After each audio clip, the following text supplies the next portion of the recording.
CBI ने गुजरात और बिहार से एक-एक मामले में और राजस्थान से 3 मामलों में अपनी एफआईआर दर्ज की है। वहीं महाराष्ट्र के लातूर से भी एक और मामला दर्ज हुआ है। हम बात कर रहे हैं नीट परीक्षा की। नीट परीक्षा के पेपर लीक की जांच में अब तक देश के 4 राज्यों से 25 लोगों की गिरफ्तारी हो चुकी है। इसमें बिहार से 13, झारखंड से 5, गुजरात से 5 और महाराष्ट्र से 2 शामिल हैं। महाराष्ट्र में 23 जून को नांदेड़ एटीएस ने लातूर के 2 टीचर संजय तुकाराम जाधव और जलील खान उमर खान पठान, नांदेड़ के इरना मशनाजी कोगलगांव और दिल्ली के गंगाधर के खिलाफ पब्लिक एग्जाम एक्ट 2024 के तहत मामला दर्ज किया है। पुलिस ने जाधव और पठान के रविवार देर रात उनकी गिरफ्तारी भी हो चुकी है। सीबीआई की टीम बिहार और गुजरात पहुंची। आज मामले की जांच केंद्र सरकार ने सीबीआई को सौंपी है। सीबीआई की टीमें आज 24 जून को बिहार और गुजरात पहुंची हैं। बिहार ईओयू ने अपनी जांच रिपोर्ट सीबीआई को सौंप दी है। पटना में पेपर लीक के मास्टरमाइंड संजीव मुखिया की गिरफ्तारी के लिए ईओडी की 6 टीमें अलग-अलग जगहों पर छापेमारी कर रही हैं। तो सीबीआई छापेमारी कर रही है, लेकिन सरकार बेसुध है। सरकार कुछ सुन नहीं पा रही है और जाहिर है जो आज संसद में हुआ, जब नीट नीट और शेम शेम करके विपक्ष जो है चिल्ला रहा था, तो उसे अनसुना किया गया।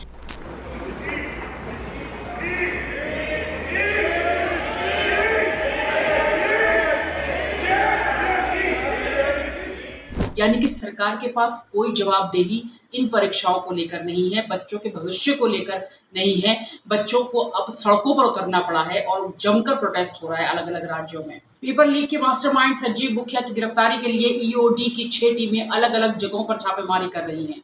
मामले की जांच केंद्र सरकार ने सीबीआई को सौंपी है। सीबीआई की टीमें आज 24 जून को बिहार और गुजरात पहुंची। बिहार ईओयू ने अपनी जांच रिपोर्ट सीबीआई को सौंप दी है। पटना में पेपर लीक के मास्टरमाइंड संजीव मुखिया की गिरफ्तारी के लिए ईओडी की 6 टीमें अलग अलग जगहों पर छापेमारी कर रही हैं। ममता बनर्जी ने पीएम मोदी को चिट्ठी लिख दी है। वहीं नीट मामले पर अब पश्चिम बंगाल की मुख्यमंत्री ममता बनर्जी ने प्रधानमंत्री नरेंद्र मोदी को चिट्ठी लिखी है। उन्होंने पीएम से कहा है कि सेंट्रलाइज्ड परीक्षा का सिस्टम खत्म हो और पहले की तरह डिसेंट्रलाइज्ड हो, यानी राज्य और केंद्र अलग अलग परीक्षाएं आयोजित करें।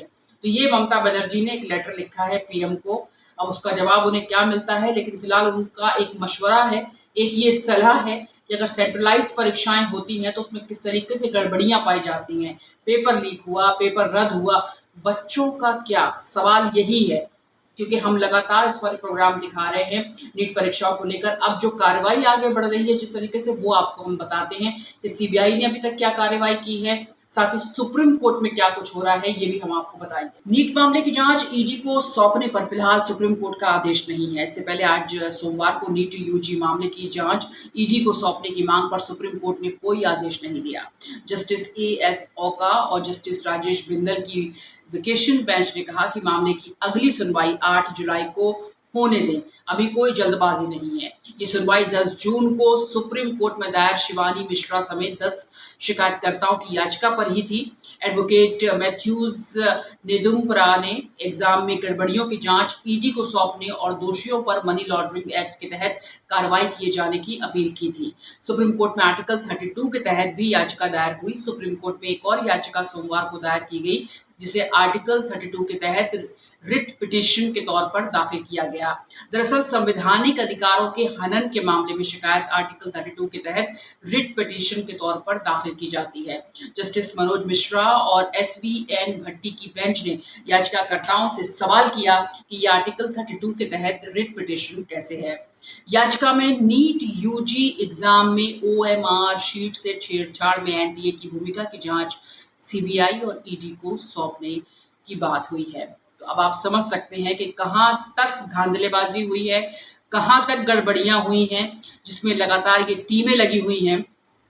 और अभी तक कितनी गिरफ्तारियां इस पूरे मामले को लेकर हो चुकी हैं। उधर एनएसयूआई, आज मानसून सेशन शुरू हुआ है, संसद सत्र शुरू हुआ है, तो दूसरी तरफ एनएसयूआई लगातार जंतर मंतर पर विरोध प्रदर्शन करता रहा है। सिर्फ परीक्षा को लेकर, पेपर लीक होने को लेकर, गिरफ्तारियों को लेकर, साथ ही बच्चों के फ्यूचर के साथ खिलवाड़ करने को लेकर छात्र संगठन अपनी मांगों को लगातार सड़कों पर उठा रहा है।